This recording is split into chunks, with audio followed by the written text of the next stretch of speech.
भारत के इतिहास पर उंगली उठाने वालों की कोई कमी नहीं है। कुछ लोग तो ये मानते हैं कि भारत का इतिहास यानी भारत का जन्म ही तब हुआ है जब से मुगलों ने यहाँ आकर रहना शुरू किया है, जब से विदेशी आक्रांताओं ने यहाँ पर हमले शुरू किए हैं।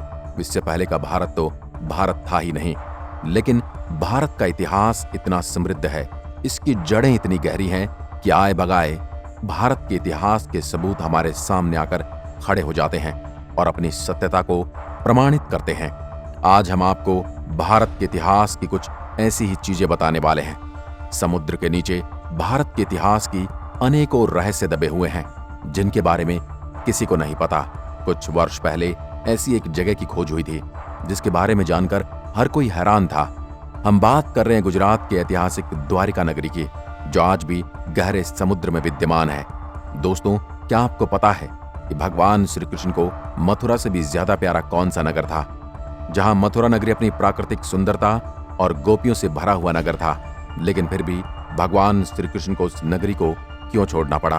तो इसलिए इस रहस्य की पूरी सच्चाई को जानने के लिए हमारे साथ इस वीडियो के अंत तक बने रहिए। द्वारका नगरी ऐसी मान्यता है कि मथुरा छोड़ने के बाद भगवान श्री कृष्ण ने द्वारका में अपना नया नगर बसाया था, जिसका प्राचीन नाम था कुशस्थली, जिसे आज द्वारिका कहते हैं। कुछ वर्ष पहले नेशनल इंस्टीट्यूट ऑफ ओशनोग्राफी को समुद्र के अंदर प्राचीन द्वारिका के अवशेष प्राप्त हुए थे। तो आज हम आपको भारत काल की एक ऐसी नगरी के बारे में बताने वाले हैं जिसे भगवान श्री कृष्ण ने स्वयं बसाया था, जहां इस नगरी का एक हिस्सा आज भी समुद्र में है।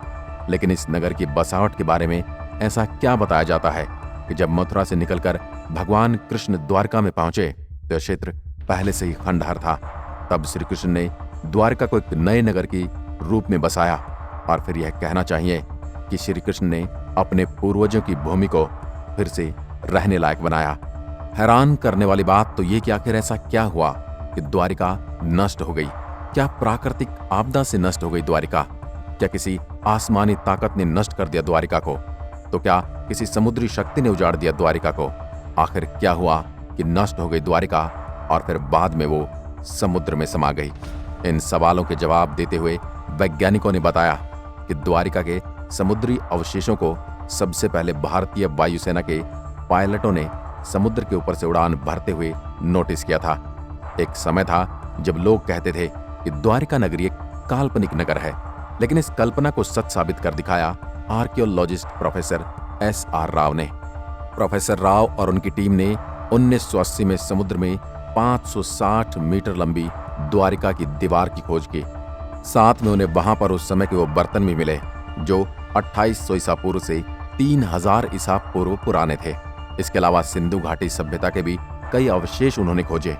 उस जगह पर भी उन्होंने खुदाई की और कई रहस्य खोले जहां पर कुरुक्षेत्र का युद्ध हुआ था।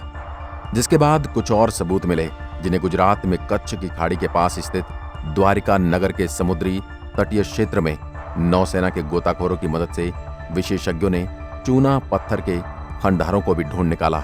वहीं नौसेना के गोताखोरों ने 40,000 वर्ग मीटर के दायरे में उत्खनन किया और वहां पड़े भवनों के खंडों के नमूने एकत्र किए, जिन्हें आरंभिक तौर पर चूना पत्थर का बनाया गया था। पुरातत्व विशेषज्ञों ने यह भी बताया कि ये खंड बहुत ही विशाल और समृद्धशाली नगर और मंदिर के अवशेष हैं। कुछ खोजें केवल द्वारिका के समुद्र के भीतर ही नहीं बल्कि जमीन की खुदाई से भी प्राप्त किए गए थे, और 10 मीटर गहराई तक किए गए इस उत्खनन में सिक्के और कई कलाकृतियां भी प्राप्त हुई थी। यह खोज 2011 में सरकार ने गुजरात के समुद्री तटों पर प्रदूषण के कारण हुए नुकसान का अनुमान लगाने के लिए national institute of ocean technology द्वारा एक सर्वे करने को कहा। जब समुद्री तलहटी की जांच की गई तो सोनार पर मानव निर्मित नगर पाया गया, जिसकी जांच करने पर पाया गया कि नगर 32,000 वर्ष पुराना है, जो कि 9,000 वर्षों से समुद्र में विलीन है। ये बहुत ही चौंकाने वाली जानकारी थी, और साथ ही ऐसा भी माना जाता है कि 9,000 वर्ष पूर्व जब हिमयुग समाप्त हुआ तो समुद्र का जल स्तर बढ़ने लगा और उसमें देश के कई तटवर्ती शहर डूब गए। द्वारिका भी उन्हीं शहरों में से एक थी। इसी से द्वारिका नगरी के होने के सबूत मिले, और जिससे ये पता चला है कि हमारी पौराणिक कहानियों में कोई भी पात्र, कोई भी जगह, कोई भी कहानी काल्पनिक नहीं है। ये भारत का इतिहास है, ये सत्य है, ये हमारा समृद्ध इतिहास है। और जो लोग इसे झूठ बताने की कोशिश करते हैं उन्हें ये वीडियो जरूर दिखाना। आज की वीडियो में बस इतना ही।